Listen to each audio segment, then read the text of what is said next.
We're in the low desert, beautiful Tempe, Arizona. This is Politics and the Past with Robert Ferguson, brought to you by the Center for American Institutions.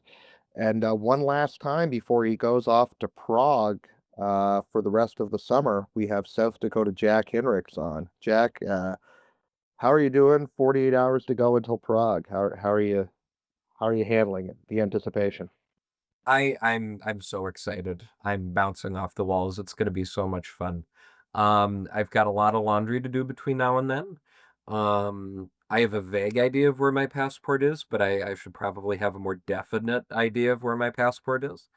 But other than that, those are two pretty minor inconveniences. And then I'm going to be basking in the medieval charm and splendor of Prague. I'm so jealous, man. What a great place to spend the rest of the summer. And then you're off to Florence. Well, you're And then back to South Dakota, and then you're off to Florence. Well, I thought that it was important that I spend some time in a scenic location between the, gray, dull, dreary Prague and the gray, dull, dreary Florence, that I would go somewhere with majesty and splendor like Sioux Falls, South Dakota. It's a big metropolis of learning and culture, and I could think of nowhere better to spend 3 weeks. Well, unlike in Prague, where, the beautiful buildings and the hills, and Florence, the hills will get in the way of you being able to see things. In Sioux Falls, South Dakota, there's nothing blocking your view. No, the pro is that you can see everything. The con, of course, is that there is nothing to see. Well, you And might have, but you know what? If your dog's running away, you can watch it for 3 days. that's true. Uh, it's a beautiful place for hunters because you can see every deer in a three-state area. Uh, I recommend it. No, but seriously, my buddy Jack, who is a jazz guitar major at USC, he's one of America's most promising young jazz guitarists. He brought some of his friends, a guy from LA and a guy from New York, out to Sioux Falls. They were going to play a couple of gigs. And then Jack's family is originally from Winter, South Dakota. That's West River, South Dakota. That's ranching country. And so Jack brought him out to Winter, South Dakota. And for these kids from New York and LA who had always been hemmed in by the urban jungle, to be out in the great expanse, the Great Plains, where you can see for dozens and dozens and dozens of miles, where it's just a great expanse of prairie grass. It was shocking for them. It was such a psychological shift that apparently I wasn't there. This was from Jack's telling. It took them a few days just to become accustomed to nothing. And so if you're from a city, a real city, not Phoenix, and you're interested in having your world turned upside down a little bit, a good vacation to Winter, South Dakota, is something I would recommend. Well, fair enough. Well, anyway, Jack, I know I speak for everybody when I say enjoy Prague. It's the once in a lifetime opportunity to spend several weeks there.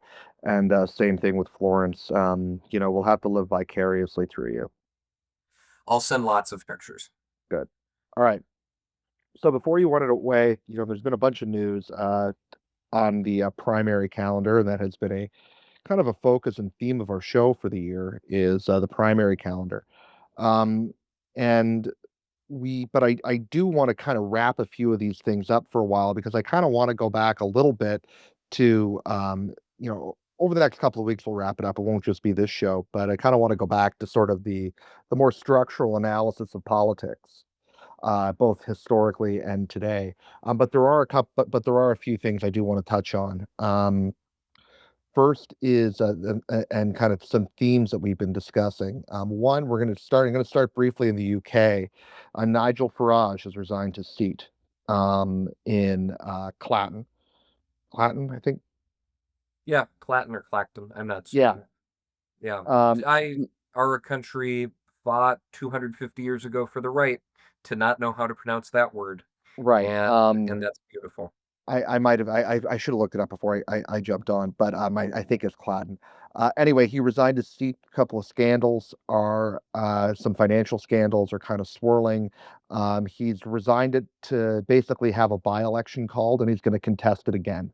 His point being that he said, given that this has come out, I owe it to the voters of this constituency to have their say. And so he's doing that. He's going to run a very populist campaign there. And so that's kind of interesting. I don't know this is sort of a surprise. So I don't know, who his opponents are going to be other than Count Binface. Count Binface has announced. But, other than him, I'm not sure who's jumping in. So that's kind of interesting. And the other piece of news is that, a certain Maine Senate candidate has decided that he is going to take some time to figure out what his next step is. And, this is a bit of a victory lap for Jack and I because, frankly, we've been on this maybe before anybody else outside of Maine. We were on this back end of last year, as to what a potential disaster Graham Platner would be for the Democratic Party and, his unique awfulness. But, Jack, anyway, you want to, I'll let you jump in here on Mr. Platner. Yeah, I feel that it is not going too far to say that Graham Plattner's political career is over. Um, it's been frankly ridiculous to read so many statements from leftist liberal Democrats who supported Graham Plattner, supported him at the beginning, supported him through the Nazi tattoo, supported him through the text message scandal, supported him through the recent Politico and New York Times reports about his behaviors and relationships. Now turn around and put out statements saying that this is a bridge too far and that they can no longer support him. Um, Rob and I have spent the last 6 months saying that this is clearly a man who has some issues, who has a history of being disrespectful, towards women, who has a history of, uh, demeaning and appalling conduct, in saying, "If this is what we know in April or March or June, what is there that's going to come out closer to the election?" And for these leftist figures to now try to shed Plattner without reckoning with how they got to this point, without reckoning why they were able to put up with so much for so long, to just sort of divest themselves of him is embarrassing. And I think that the left wing of the Democratic Party has to have a period of soul searching for how they were so taken in by Graham Plattner and why they were willing to overlook and obfuscate so many of his deficiencies.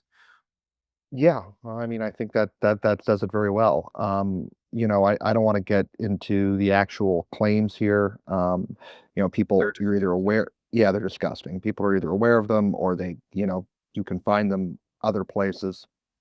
But I will just say for those who continue to defend or continue to say things like, oh well, no, Paul, there's you know, nobody's gonna be in politics. No ordinary people are gonna be in politics if we don't if we demand that they be saints. Like, you know what? If this was behavior that Plattner had engaged in 2002, like Plattner's a little older than me. I'm 39. If Plattner had been engaged in this, had a couple of, let's just say, judgment missteps, to put it very, very lightly, back in 2004, 2005, 2006, you know what? There's lots of time to recover from that. People that do dumb things when they're in their late teens and early 20s. There's still no excuse for this behavior. But at the Mm. same time, if there'd been a couple of bad judgment calls back then, there might be an opportunity for, to say, "Okay, yeah, I mean, we all become different people," even if it had been 10, 15 years ago. But this is 2021. I'm younger than Graham Plattner. You know what I was doing in 2021? I was raising my daughter.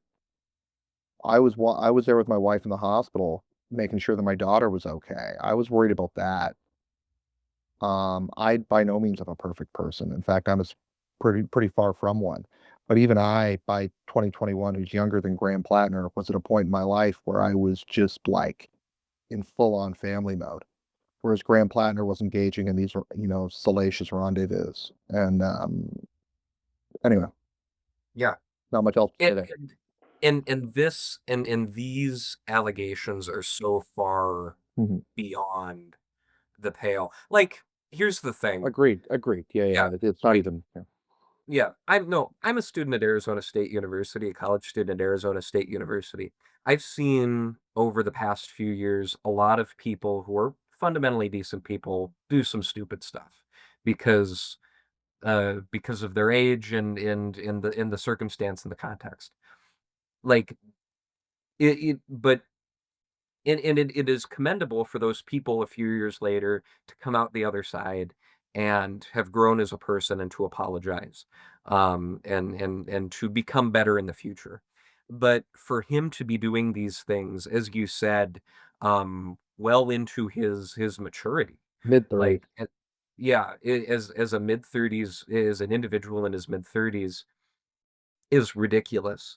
And and I just keep going back to the notion that the Democratic Party, especially the left wing of the Democratic Party, proclaims loudly that it stands up for the marginalized, it stands up for the voiceless, it stands up for those who cannot stand up for themselves. And in some cases, you can argue that they do in fact do that. I'm not here to indict the entire policy proposals of the left wing of the Democratic Party or every individual on that wing. But in this case, That's my job. yeah, that's Rob's job. But in this case, to proclaim that you stand up for the marginalized and the voiceless, and yet continue backing a man who has such a clear and blatant record of not only insensitivity, of not only poor judgment, but of disrespect towards women, both in relationships and while he is in a relationship, I just Yeah. don't that there is a clear, not just a paradox there, but there is a clear hypocrisy there. And the left wing of the Democratic Party needs to think about why they were so willing to back somebody who might share the ideals that they proclaim, but fails to live up those ideals in such a dramatic way. Yeah. All right. You think Plattner's done? I'm not so sure. Things are weird. You mentioned that the Senate committee has withdrawn their funding. Is that correct? Yes, Chuck Schumer and Kirsten Gillibrand, who are respectively the Senate Majority Leader, and Kirsten Gillibrand's the head of the SEC. I believe at this moment, I'm like 98% sure, put out a statement in which they said that if Graham Plattner remained the nominee, the DSCC would invest no money in the race. I think that if Graham Plattner still had the money, he might continue to venture forward, but without DSCC financial involvement, there's simply no way to run a viable campaign, putting aside the scandals just from a funding standpoint. Like, if the money is not there, you can be the nominee or not, but functionally, you're not running for Senate. And so, in this case, I do think that Graham Plattner, if only because of the funding, is going to accept that he has to drop out. I hope so. If he doesn't, uh, then if he doesn't before Monday, and I suppose we should give the timeline here. Maine law says that so long as a party's nominee drops out, in this case, before July, shoot, now I'm forgetting the date, but 13th. it's Monday, 13th. Thank you. July 13th, which is next Monday, the state commit or the state party can appoint a new candidate. Um, neither Maine law nor the bylaws of the Maine Democratic Party lay out the process for that selection. It for according to a New York Times reporting, the Maine Democratic Party has opted to not select it via an elite process. We might call that the Kamala Harris coronation form of nomination. but rather to have impromptu party caucuses to quickly select a nominee around the state. But if Graham Platner were to drop out before 5 p.m. on Monday, July 13th, the main Democratic Party can pick a nominee. If Graham Platner waits past 5 p.m.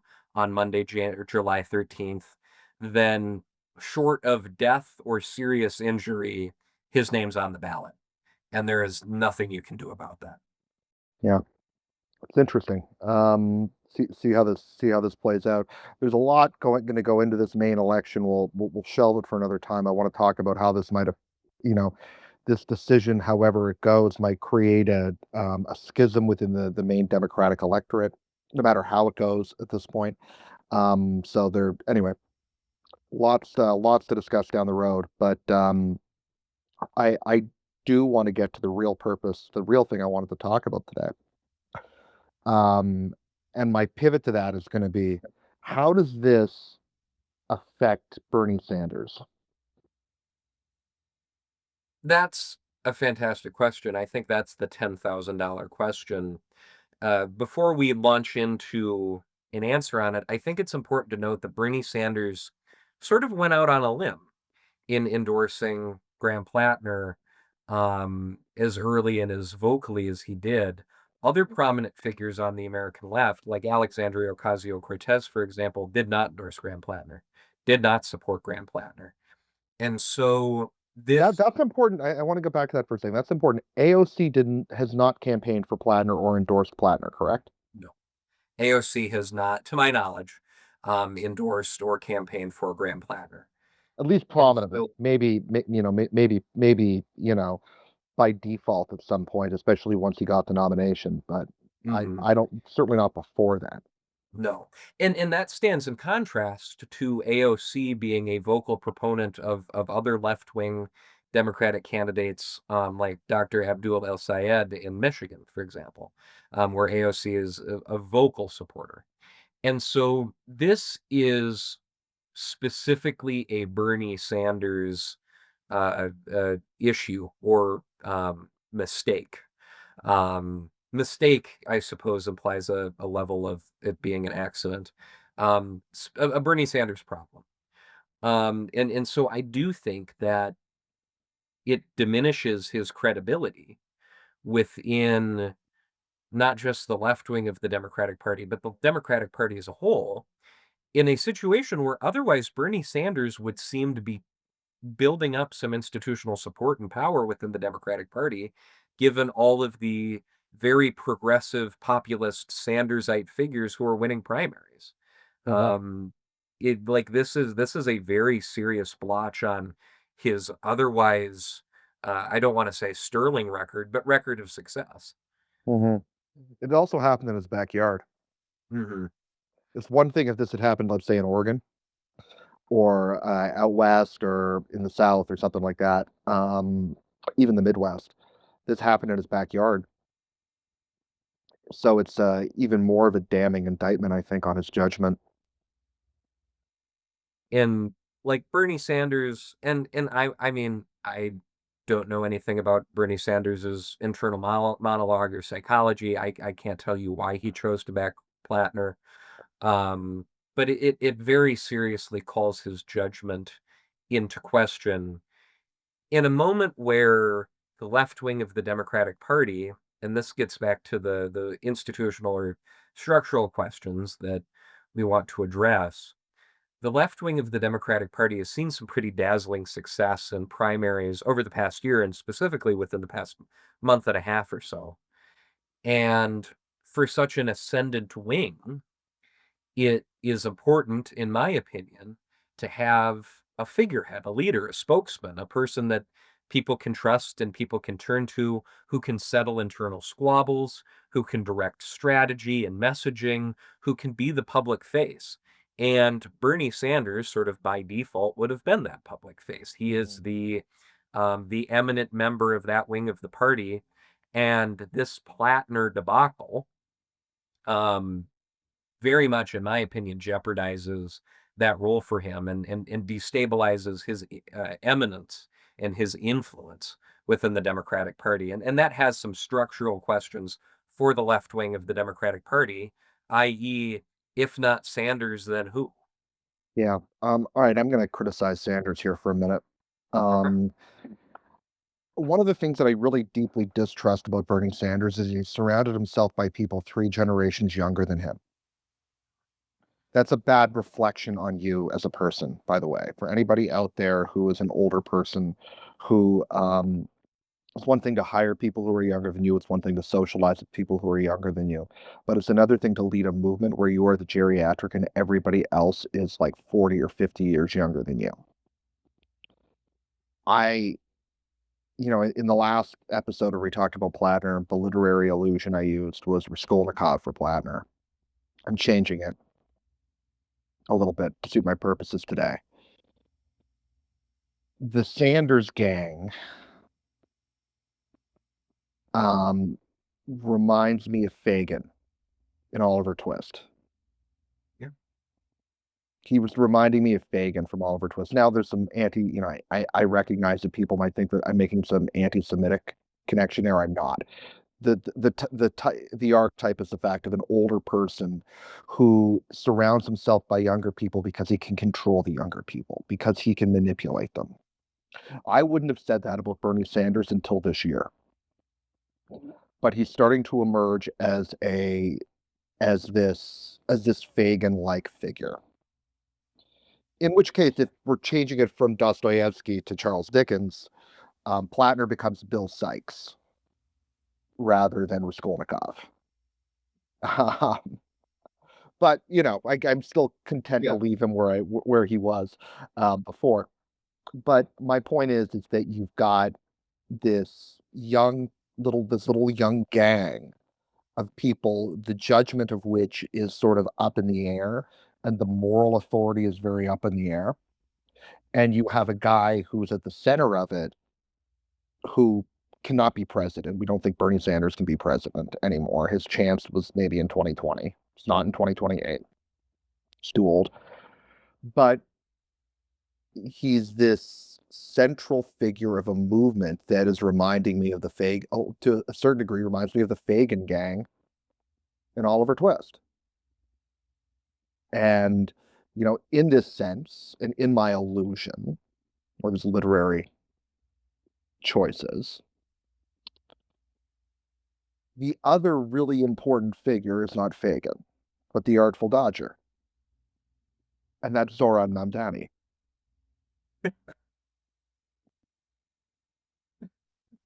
You've put a lot of thought into this. I have. I have. Yeah. I think that in bearing in mind that on that last Plattner episode on YouTube specifically, we received a number of comments critiquing and adjusting our literary analyses, and so I'll be curious to see what those individuals think of Rob's current proposal.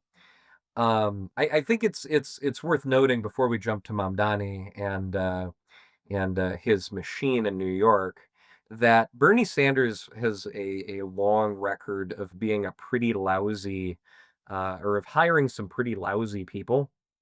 Um, when if you look back on his 2016 campaign staff, and what those folks have gone on to do and say on social media and what they've gone on to support, it's checkered, to say the least. I'm going to put it delicately by saying it's checkered. And so when Rob and I talk about Bernie Sanders being a doubtful judge of character in the Graham Plattner situation, I think it's important to note that that is by no means a new phenomenon. Bernie Sanders has long surrounded himself by people of um, questionable questionable decision making authority, or questionable, um, I don't know what the verb is I'm looking for. Discernment. There it was. And so that's by no means a new thing. Um, Mamdani, pardon me, on the other hand, is an interesting case. Uh, because while Sanders' star is falling and Plattner's star is certainly falling, Mamdani's is on the rise, I would argue. Yeah, but Mamdani, of course, is probably more responsible for Platner than Sanders is. Yeah. But Sadly.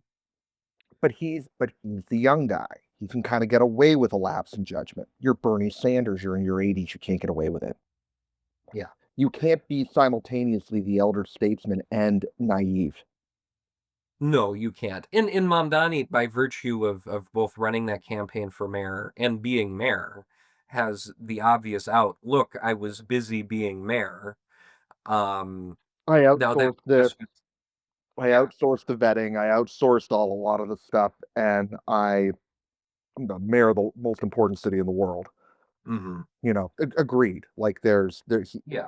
he'll survive this in a way that I don't know that Sanders should. No. Um, but anyway, just reinforcing my point. Don't trust older people who are running a gang of younger people, of much younger people. There's a reason for that. It's because he can't find anybody else who's his age who will agree with him or who will do as he says. Yeah. And and and in the end, this is you can hear the literary aspect again. It's worth remembering. When Fagin is about to be hanged, Oliver Twist visits him, right, in jail. And Fagin gives a monologue where he blames everybody else but himself. And, Charles Dickens was as much of a critic of the industrial order as you'll likely to find. But one of the things that Dickens makes clear is this moral, that one of the things that that there will be that your environment, your external circumstances are no justification for moral failing. And I just And think tune that in. in sorry, go ahead. No, I was going to joke and tune in next week for when we cast Kansas Governor Laura Kelly in Bulgakov's The Master and Margarita. Yeah. Uh, I don't know where it must be summertime. I'm having these weird flashes. I'm not even a literature guy. I don't know where it's coming from. Anyway, so I'm psychoanalyzing people, such as life. Anyway, but Zohran Mamdani, the Artful Dodger, who uh, who might actually really embrace that nickname if he were to hear it. He's had a pretty good few weeks, aside from the Platner debacle. He's had a pretty good few weeks. So, Jack, what happened in New York? It was big news, but it was a couple of weeks ago, and I think it's worth talking a little bit about. Yeah, the New York primaries were a couple of weeks ago now. New York State, we should say. For both Congress and for the state legislature, there were a number of races in which establishment figures, either incumbents or backed by retiring incumbents, longtime Democrats, people who were well known in the community, had been in politics for decades, were defeated by Mamdani-backed, progressive, DSA-affiliated candidates. Yeah, And this happened notably in three congressional races. You had two incumbents defeated, including the chairman of the Congressional Hispanic Caucus, and also in a number of New York State Senate and State Assembly races. You had DSA-backed candidates and Mamdani-backed candidates fend off establishment figures. And then, yeah, it's been a good week or a good month, pardon me, for the Mamdani machine. yeah, it's very impressive, frankly, electorally. Now, the people who he's gotten elected are not necessarily particularly impressive, but they knocked off some some very high profile people. Um, the one who's gotten most of the attention, Chevalier, is that her last name? Yep. Yeah, she was highly involved in the Gaza Columbia protests, and yeah, and has sort of and has been making the rounds on a lot of on a lot of media outlets, and has sort of become the face of this particular. And she was the one who knocked off the chair of the Hispanic caucus. Um, Sort of become the face of these little Mamdanis. Mhm. And I think it's important to note that these congressional districts in New York City, and then also when we talk about in Denver, in that congressional Mhm. primary upset, these are not only are these not competitive races, these are not within the realm of anything that could be competitive. These are D plus 30 to the Denver congressional seat that we'll talk about in a moment is a D plus 56 congressional seat. So these are about as democratic as a congressional seat can get. And so it's not I think that that's important to note because dynamics within, politically uncompetitive constituencies can be different than dynamics within politically competitive constituencies. But it is notable, I think, that Chevalier, who is the most prominent and has the record of saying or having the most what would be a good adjective for her statements? Provocative Ooh. statements. Um, had both the toughest lift, in that she was polling, she was not expected to win that race. That was an upset. The polling did not indicate that she was going to win that race. The incumbent she was facing, the chairman of the Congressional Hispanic Caucus, had been in Congress for a very long time, had been involved in local politics for a very long time, very esteemed individual. He was a formidable incumbent, and she, despite having the most provocative public statements and public attitude, was able to defeat him. And I do think that it's notable that the most provocative primary challenger defeated the most formidable incumbent. Yeah, and, again, this is not a person who is saying anything of considerable substance either. She's being provocative, but not even being interestingly provocative. It's the it's, the sloppulest, kind of, framing that's been used for this stuff. But Ma'am Danny has thrown his weight around Yeah. very impressively. And so, Jack, how is it? You're a Democrat. Explain this to me. How is it that she was able to do this? And that Mamdani's machine was able to accomplish, especially in this high profile congressional race? There is an incredible amount of dissatisfaction, anger, impatience, feelings of being disrespected within the core of the Democratic Party, the sort of folks who show up to vote for a primary in June, um, who feel that the Democratic Party has for too long been ruled by older, moderate figures who are too conciliatory, who come from an earlier era of politics, who are they perceive them as being too neoliberal in their economic politics, and as being too unwilling to take on Donald Trump. And this was really ignited in 2024 when the Biden debacle that Rob and I have discussed at length on on this podcast, um, showed that the establishment figures in the Democratic Party, the powers that be within the apparatus, were uh, not didn't have the stomach to stand up for political gain or for their or to achieve their political ends. They didn't have the stomach to stand up for Biden. They didn't have the stomach to stand up to a Harris coronation, and now they don't have the stomach to properly stand up to what they perceive as abuses by the Trump administration. And Mhm. so, what we're seeing in these primaries is the venting of that anger and the venting of that dissatisfaction. And so it almost becomes a situation in which the particular incumbent, their name, their record, their history, their voting tendencies do not matter.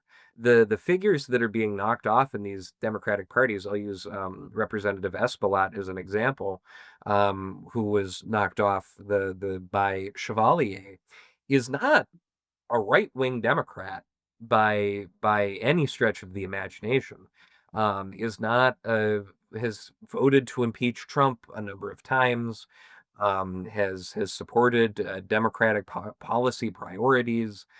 So these are not right-wing quote unquote Democrats that are being beaten, but rather this is a throw the bums out sentiment, and whoever happens to be an incumbent is the bum.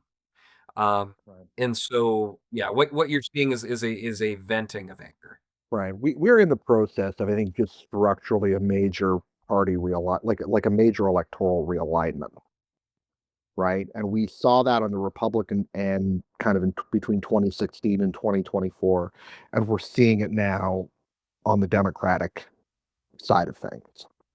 Um, and it is pretty remarkable.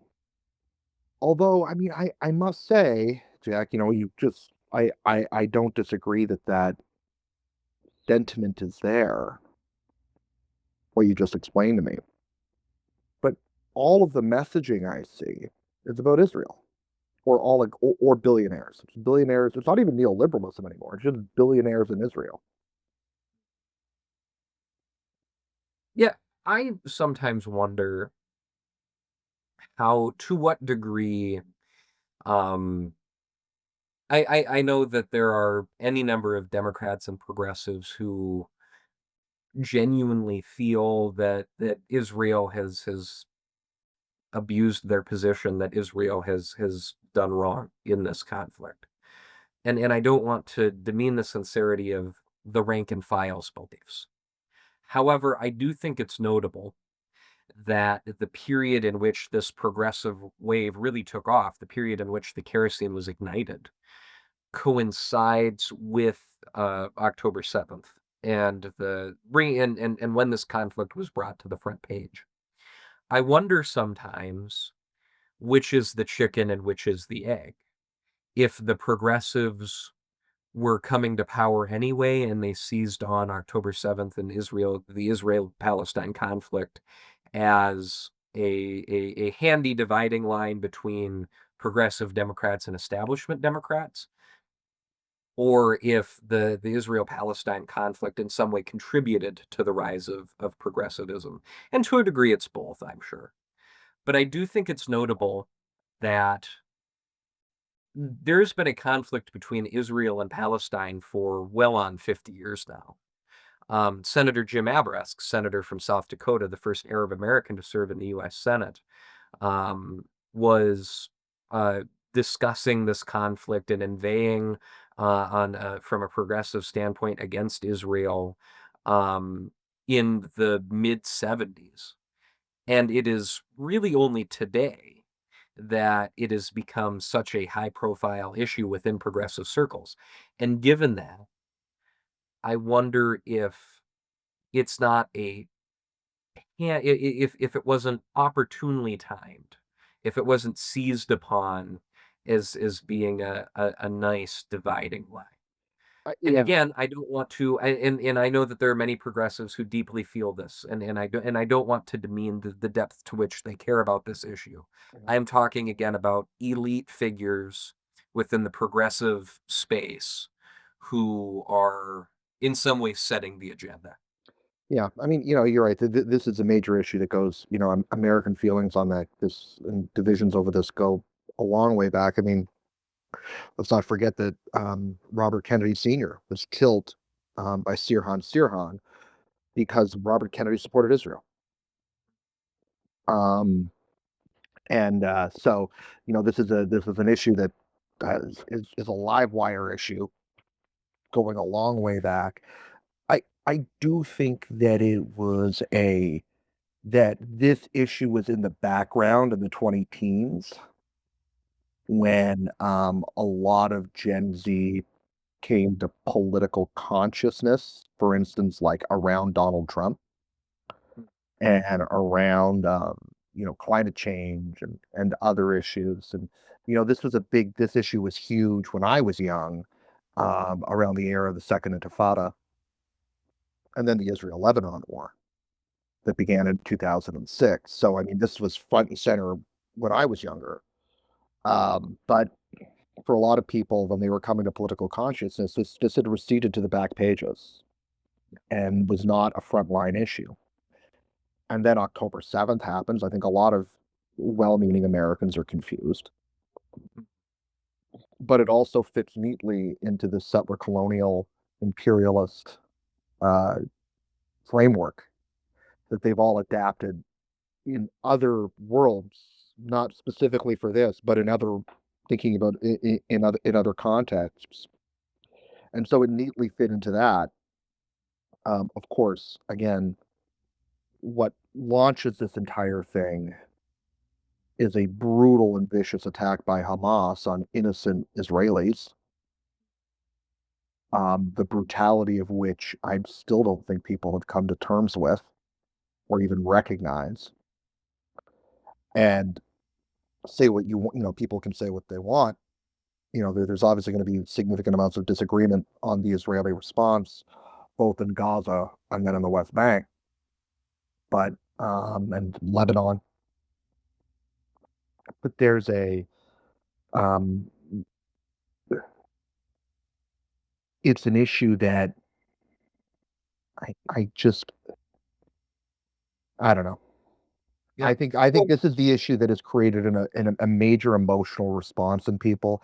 I think that there's political organizations out there who are very good at social media, who have established a very sincere emotional response in people that young people were poorly equipped to deal with.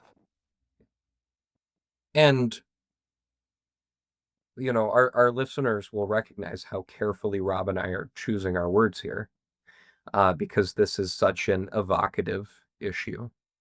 Um, and there has been an immense amount of pain and suffering and death in Gaza that has, as Rob said, been broadcasted out on social media, and worked its way into algorithms. And I would again cite how social media companies and their algorithms are specifically designed to feed enraging content, embittering content, um, to people to hook them, to keep them on the site, to drive their most primal emotional responses. And so in some ways, it's a perfect storm of distressing content being created and then plugged into a machine uniquely suited to inflame passions with that content. What I would say is,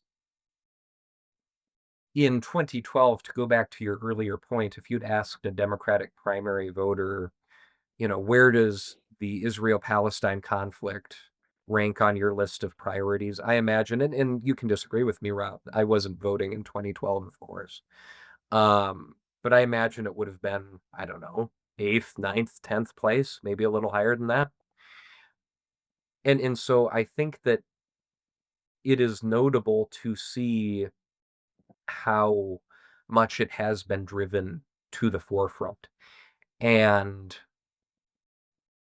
there have been it's such a colossal issue. It's such a provocative issue. And I think that an important part of the discussion needs to be how the social media apparatus, which is utilized to a great extent by Gen Z to get their news and their entertainment, is specifically designed Mhm. to use this exact sort of content to inflame passions. We're not just talking about, we've talked about political elites and progressive elites here. We also need to talk about social media elites and their role in spreading this issue. Well, I mean, and let's be real, the platform that this spread the most on was TikTok. And who Right. are the social media elites when we're talking about TikTok, right? They're not American. They're not Western. They're China. The connect while the connections between TikTok, ByteDance, and the Chinese Communist Party are not always easy to ascertain. Um, it has been that was the platform that saw this spread the most like wildfire. To answer your 2012 thing, I think there was just a general consensus in the United States on the Israel-Palestine issue going back to the Oslo Accords that a two-state solution was desirable. And in fact, that was generally the feeling in Israel.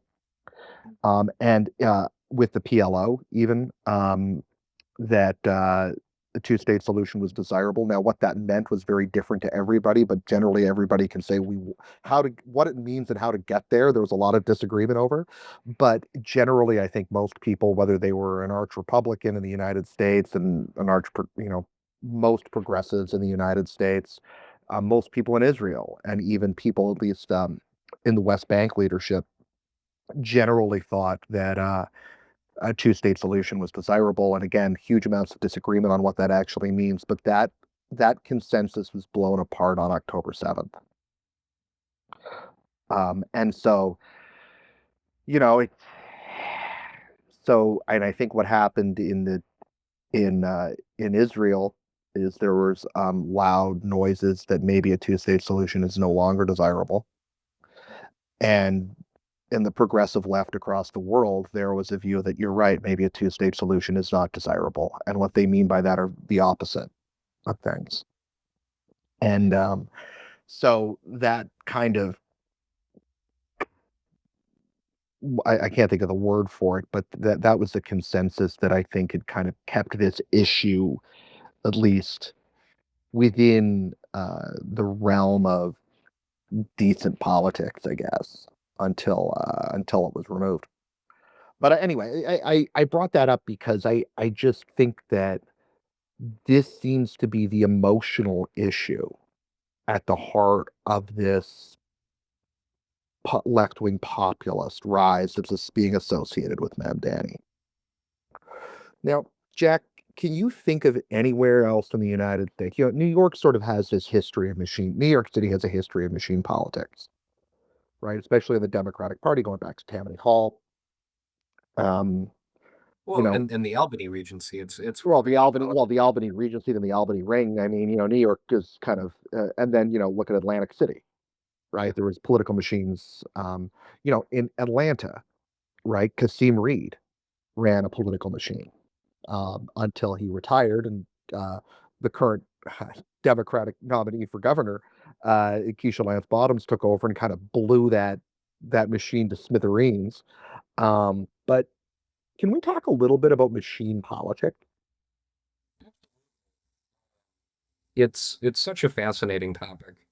I think that Americans often overlook machine politics because they're not as prominent anymore. They're not called political machines. It's seen as a relic of the past, and in doing so, we forget how ubiquitous they used to be. They weren't just in Atlanta and in New York City and Atlantic City. There was a political machine in Sioux Falls, South Dakota, between about 1895 and 1920. Mayor George Burnside ran a Republican political machine in Sioux Falls, South Dakota, population like, I don't know, 30,000 people. And so, uh, but because we don't call them that really anymore, uh, they are sort of overlooked. I think it's notable, and we're talking about the Mamdani machine in the history of machine politics. I'm curious to hear what you have to say about this. That there had been a longtime reformist activity within both parties, but I would argue specifically within a progressive wing of both parties, uniting both reformist Democrats and then also progressive Republicans like Teddy Roosevelt or George Norris, other figures. Um, to advocate against political machines, to sort of devolve power to the people via open primaries, secret ballots, other like reforms. And yet the Mamdani machine is a firmly progressive political machine. And so I'm curious to hear what you have to say specifically about the history of progressive political machinery. Yeah, I mean, I think that's a great question. I mean, I think progressivism, in the when we think of it as a historical phenomenon, when we talk about progressivism today and we talk about progressivism historically, there are there, we do it in a little bit of a slippery fashion. Because I mean, I think that what it means to be progressive today is in a lot of ways very distinct from what it means to be a progressivist or a progressive historically in the United States. I mean, I think there are a couple of uniting factors in progressivism. One is belief in elites, that there is sort of a non-political elite way of doing things, that if only we give the elites the resources and the political power with which to enact change, they will solve our dearest and most challenging social problems. So that could have been, cholera, could have been tuberculosis, could have been disease related, could be climate change related. So I mean, I think that you want to look at COVID would probably be the best modern example, or climate change would be the best modern example of big social problems that progressives kind of continued in that tradition of trust the experts. We need to empower the experts. We give them the resources. If we give the experts enough resources, they will solve the problem. If we give them the resources and we all listen to them, we will solve the problem. Um, but other than that, there's not a whole lot of continuity between progressives at the turn of the last century and progressives today. And in fact, I'd argue that we're moving out. The group that we're calling progressives is maybe not even progressive in that way anymore. We're not hearing trust the experts out of the Mamdani machine, are we? We're not hearing trust the experts out of Graham Platner or Bernie Sanders. This is a populist force. James Tallarico might be a progressive, but the forces that we've been talking about so far on this are populist. They're not progressive. And so I think that's actually the major, you mentioned earlier that there's this like neoliberal notion that I there are very few Clintonite neoliberals or true neoliberals in the Democratic Party anymore. Um, there's a few, but they're mostly gone. The reality is the establishment are progressives in the Democratic Party. If we are to take about like a longue durée perspective on what these ideologies actually mean, and the insurgents are populists. Um, However, they don't really like the name populist because they think that has like a negative connotation that they're trying to put on the Trump figures. But some ways they've got more in common with William Jennings Bryan than they do with Herbert Crowley Yeah. or Jane Addams. Whereas like the Jane Addams wing is the are the is Chuck Schumer. Yeah. So that was William actually a weird that didn't touch on machine politics at all. I'm sorry. I got off track. We're gonna come back to machine politics here, then I'll let you jump in, Jack. Um, Yeah. so the reason I went on that long detour, which I've now remembered why I went on that long detour, was because um, machine politics is not. There's a notion that progressives want to clean up politics. And I think that was true at one time. That was a uniting thing, but I don't think that's been true now and forever. That's a thing that's true across time. I think people want power, whatever their whatever their ideology is, they want power, and they will use whatever mechanism they can in order to achieve it. So I don't think that there's anything necessarily contradictory about a progressive political machine. And and before I talk about that, I think that's a really interesting response. About William Jennings Bryan, there is the historical basis for our literary analyses. The Cowardly Lion in The Wizard of Oz is, of course, William Jennings Bryan. L. Frank Baum, South Dakotan, The Wizard of Oz is a political commentary about that. So it's not just us, folks. Other people do it too. Um, But no, I appreciate that distinction. I think that I agree that it's important to draw the differences between the two. Um, I do think it's fascinating.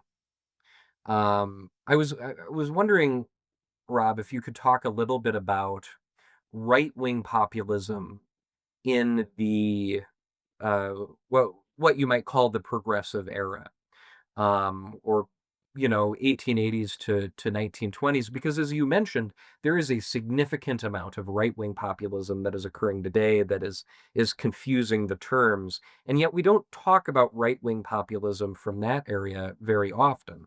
And so for my own information, more than anything else, I'm interested if you could talk a little bit about that. Okay, well, this is my sweet spot. So you've asked a good question here. So it's really hard to put wings on political movements to say this is right or this is left in the era of really between 1890 and 1936. Okay, which is really the era that we're talking about here. Political scientists have referred to this as the fourth party system, where you have basically Republican dominance, and it's Republican dominance of the really the eastern, like the Northeast and the Midwest, uh, have are basically national elections. Republicans have a monopoly on those areas, with the only two exceptions being 1912 and 1916. Um, and they essentially control it, and they use that to make sure they control the House, the Senate, and the White House. I think they have control in the 36 years between 96 and 2032. They have unified control in 24 of them, 24 of those years, the Republican Party. So it's a dominant. Um, so that's sort of characteristics of the system. the popu- the system emerges really as a response to the populists led by William Jennings Bryan, most famously, when they capture the Democratic Party. So that's kind of what establishes this hegemony is this, or this hegemony, or however you pronounce it, is it's a response to the threat to the system, to what's viewed as the industrial system that's represented by William Jennings Bryan. And so they coalesce control around the other party and basically keep the other party away from office. It's way more complicated than that. The South plays a major role. Um, when we're talking about when we're talking about populism, typically we're associating that with the rural agrarian uprising against the industrial system. But there are other populist forces at work. And again, I hesitate to call them right wing or left wing because you don't really there's would you define the right versus the left in this period? I don't know how you would actually do it. Um, but so people have typically associate William Jennings Bryan with the left, but I mean he was also an arch prohibitionist. He Religious fundamentalist. Roland's fundamental, he was a he was a believer in true Jeffersonianism in a lot of ways. He had his own take on what that actually meant, but he sort of believed in this power of producerism, which in some ways is a right wing notion. It's not a left wing notion. He didn't want power to concentrate at the center, which you could argue in some ways, and some on the right prefer that. So it's a really difficult kind of distinction to make. But there are other populist forces, particularly that we can distinguish from William Jennings Bryan's forces, and they're prominent in the Northeast, which is Republican country at the time. People like groups like the Ku Klux Klan are really big in the northeastern United States. There's a major anti-immigration fervor that elites are involved in too. Although it sounds like it's populist, but it's like so it's and the Ku Klux Klan. This is the second Ku Klux Klan, not the first Ku Klux Klan. The second Ku Klux Klan is in some ways eerily reminiscent of the Orange Order. They're not. They're in fact they've got more in common with the Orange Order than they do with like the the Reconstruction Ku Klux Klan, or the Ku Klux Klan that reemerges in the South. In fact, there's actually a few branches of the Ku Klux Klan that try to make themselves open to black members because they're like, well, our problem isn't black people, it's Catholics, right? So this is a very it is a populist moment, and then you also see support for prohibition, but support for prohibition is not populist. It's both populist and progressive. There's a lot of progressives who want prohibition too because they believe that it'll solve a lot of social problems. Um, the anti-Catholic side of it is probably a little more populist, but even progressives are pretty anti-cat or pretty can often be anti-Catholic. So it's difficult to say, but it's distinguishable generally, I think, populism from progressivism in this period is that populism is an aggressive movement to take power away, take pol- take political power away from the economic elites. Whereas progressivism is a way to sort of just make it not corrupt, Mm. if that makes sense. That does make sense. Yeah. I think that's a good clarification. And so then how do political machines factor into that? Yeah, political machines are there are political machines that like Tammany Hall is arguably progressive. In the Tammany Hall is like the in some ways uh, is a bête noire of progressives. They point to Tammany Hall. They're like, look at how corrupt Tammany Hall is. But Tammany Hall will turn around and go, look how we're cleaning up government. Right? Yep. So it's it is quite interesting. So I guess my point is, again, coming back to the point that progressives, for their own political perspective, often pointed to political machines, cleaning up government, that kind of thing. But it never stopped them from establishing their own machines if it suited them. Yeah. It's yeah, and now we do see that with Mamdani, and certainly his politics are very different than the politics of a William Jennings Bryan or of a Tammany Hall member. Um, Al but Smith. He's not Al Smith. no, no, it's not Al Smith, is he? Uh, and yet you do see that there are certain consistencies that you can draw with that sort of distrust of elites, as you cite. Um, that's definitely a current or a message that is shared not just by Mamdani, but also AOC and Bernie Sanders and so on and so forth. And so I wonder, Rob, as Mamdani becomes an elite himself, as mayor of New York, as a prominent political figure, and also an elite within his machine, how do you think that fares for the future of his anti-elite political movement? It's always difficult when you run yourself as an anti-elite and then you become an elite. You've got to keep inventing elites to run against. It's why oftentimes populism peters out after a while, or one of the reasons why it tends to peter out after a while. It, I'm I am curious how that happens. You know, as long as Chuck Schumer is still around, he gives somebody to run against. He gives somebody to be the face of what you're running against within the Democratic Party. Um, but here's the thing: is that even once takes control of the Democratic Party, or if he does manage to take control of the Democratic Party, he can then go right ahead and just say, well, the elites are the Republicans, right?